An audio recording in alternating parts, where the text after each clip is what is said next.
Fala, meu povo lindo do Dominantes Online, tudo bem? Então, olha só, mais uma aulinha, parte 3 agora, da parte de reações inorgânicas. A gente está falando sobre as principais reações inorgânicas dentro do conjunto, né, próprio de funções inorgânicas. Aí, veja bem, presta atenção. A gente já falou na parte 1 sobre as reações de síntese, de adição. A gente já falou sobre as reações de decomposição e agora a gente vai falar sobre as principais reações. Essa parte é bem interessante porque tem um quesito de reatividade sobre simples troca ou deslocamento. E aí na próxima parte eu fecho com as reações de dupla troca, beleza? Então olha só, vamos entender o que são as reações de simples troca ou as reações de deslocamento. Para você não ficar dividindo a atenção comigo e o texto, vamos lá, olha só. Ocorre quando uma substância simples reage com uma substância composta, produzindo outra substância simples e outra substância composta. Bruno, o que quer dizer essa definição? Simples, vamos lá. Simples, né? Simples troca. Qual é a sacada? Você tem sempre duas substâncias formando duas substâncias. A diferença é que ocorre uma troca, né, da substância composta, ou seja, entre o cátion ou o ânion, mas você vai ter a troca, olha só. HCl é a substância composta, né, a ligação do hidrogênio com o cloro. Nessa história, o hidrogênio sai, eu vou pegar outra cor aqui para a gente marcar direitinho, deixa eu pegar o próprio vermelho então. Ó, o hidrogênio sai da estrutura e quem entra no local dele é o zinco. Então o zinco agora está ligado ao cloro, lógico que ele precisa de quantidades diferentes de cloro para ligar, mas não é o caso, e o que sai é o gás hidrogênio. O hidrogênio agora se transforma numa substância simples. Então ele trocou de lugar com o zinco, ocorreu uma simples troca e você destaca e evidencia isso porque é sempre uma substância simples com uma composta, formando uma outra substância composta e ocorre a geração de uma outra substância simples. Sempre tem que ter uma substância simples dos dois lados da reação. Tá? Aqui, ó, aqui embaixo. Aqui embaixo você tem a mesma coisa, só que o bromo troca de lugar com o iodo, né? Que agora é uma troca entre os ânions. E aí, então, o iodo passa a ser sozinho aqui agora. Tá? Essas são as reações de simples troca. Bruno, mas tem uma classe grande de reações? Pô, vou te falar, não tem.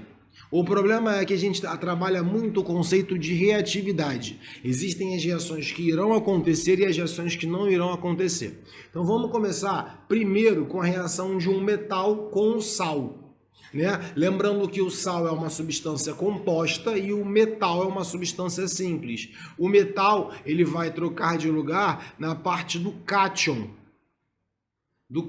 Então, se ele reagir com o sal, irá trocar o cátion desse sal, trocando por um outro cátion, que seria metálico, né? E aí ocorre a troca. Então, quando a reação pode acontecer? Quando o metal, que em análise, o metal que irá reagir, for mais reativo que o cátion, o metal que estaria ligado no sal. Bruno, como é que eu vejo reatividade? Existe uma ordem de reatividade que eu vou colocar aqui para vocês.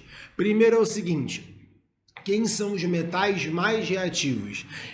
Você pode pegar nessa lista com todos os elementos também organizados. Aí eu acho que fica muito complicado de saber, até porque a gente não faz um comparativo tão denso assim, tão pesado assim. Por exemplo, os metais alcalinos são reativos, mas aí eu vou colocar em ordem de quem é mais reativo que quem? Não, porque dificilmente você vai ter uma reação de um metal alcalino reagindo com o sal de um metal alcalino. Ela é um pouco menos drástica essa reação para a gente não ter esse problema. Tá? Mas a lista, se quiser, depois eu deixo disponível para vocês no material em PDF lá. Mas eu prefiro sempre assim, sempre desse formato, que acho mais tranquilo. Tá? E aí, olha só, outros metais, como é que eu vou saber quem são os outros metais? Veja bem, primeiro você tem que saber quem são os metais nobres. Os metais nobres são aqueles metais de alto valor que a gente conhece, mas principalmente você precisa pensar na platina, no ouro. E aí, um que é não muito comum, mas é um metal nobre, pouco reativo, é o cobre e o mercúrio, tá? Então aqui você vai encontrar o cobre, você vai encontrar o mercúrio, você vai encontrar o ouro, você vai encontrar a platina e você vai encontrar a prata. Esses são os metais nobres. Se não são esses metais e não são os metais alcalinos terrosos, logicamente são os outros metais, sacaram? E aí no meio desse termo você tem o hidrogênio. Então, ordem de reatividade. Você vê se o metal é mais reativo ou não para reagir. Por exemplo, aqui eu tenho o alumínio, tá bom? E eu tenho o ferro. O alumínio se enquadra aqui nessa encaixe. É depois dos metais alcalinos terrosos, que encaixa como metal também de inox fixo. Então o alumínio é mais reativo? Ele é mais reativo, ele está mais próximo dos metais de inox fixo do que qualquer outro metal. Então ele reage? Sim. Então ele reage, como até está escrito aqui na reação, ele reage substituindo e o ferro então passa a ser uma substância simples. Agora, cobre com o sódio. Quem é mais reativo? O sódio. Então ele vai deixar de ser substância composta, ele vai voltar a ser uma substância simples, já que ele é mais reativo? Não, não vai, tá? Só para você encaixar aqui, acabei não colocando o alumínio também mais 3 aqui, para não ter problema. Tá? Então não, se o cara que é mais reativo já está numa substância composta, ele não irá reagir, porque ele já está em reação, já está na substância composta, ele não está sozinho. Então, por isso que ele é mais reativo, tá? Então, essa reação, por exemplo, não acontece. Se eu botar uma placa de cobre na solução de cloreto de sódio, não vai reagir com cloreto de sódio. Já o oposto pode acontecer. Se você botar uma placa de sódio dentro de cloreto de cobre, vai reagir, vai ocorrer essa troca. Beleza? Tá? E aí você também tem, agora, usando aquela mesma tabela, a reação não mais do sal, mas do ácido. O que tem no ácido de diferente? O ácido tem o H. Então agora você está vendo a reação do metal com o H. E aí é a mesma ideia, a reatividade. Você vai ter que ver se esse metal em específico é mais reativo do que o hidrogênio. A gente já viu que os únicos metais que não reagem são os metais nobres. Vou voltar para você ver. Ó.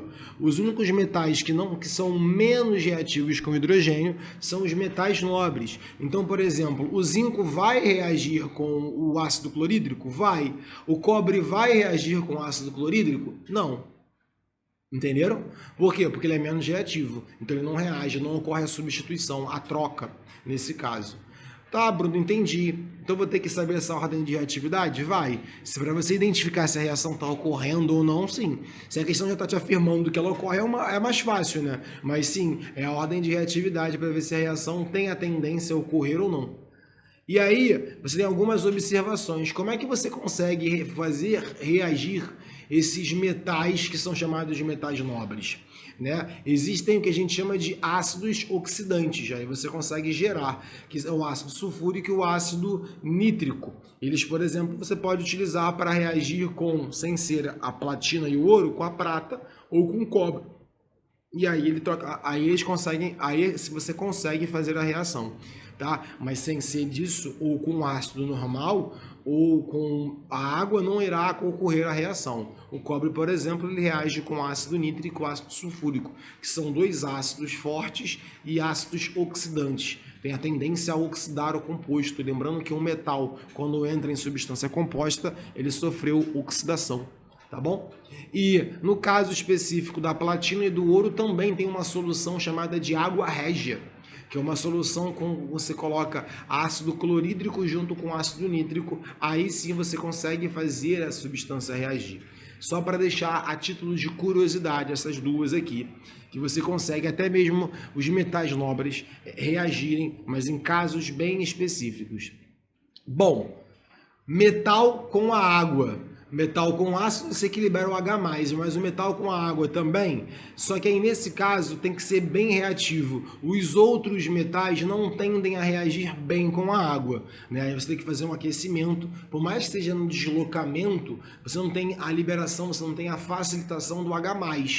Tá? Mas se for um metal alcalino ou um metal alcalino terroso, por ser altamente reativo, vou voltar a tabelinha para mostrar para vocês a ordem de reatividade. Olha lá, alcalinos terrosos são os mais reativos, esses sim vão reagir com a água e trocar de lugar com o hidrogênio.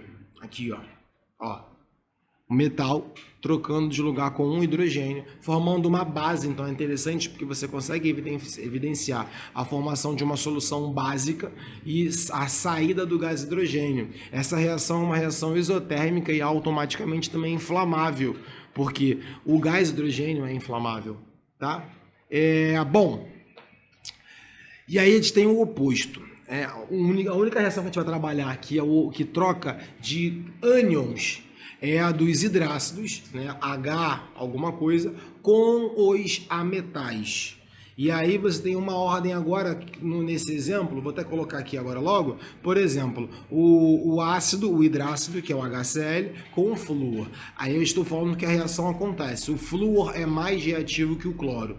Já se for o iodo com o cloro, não acontece. Significa que o iodo é menos reativo que o cloro. Como vou verificar essa reatividade, Bruno, para saber se essa troca aconteceu e se aconteceu de forma correta? Eu vou verificar isso, meu povo, observando a ordem de reatividade, mas baseado na eletronegatividade.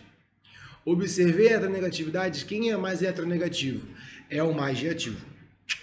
Essa é mais fácil de pegar, até porque a gente já precisa saber a eletronegatividade para saber outras propriedades dos compostos.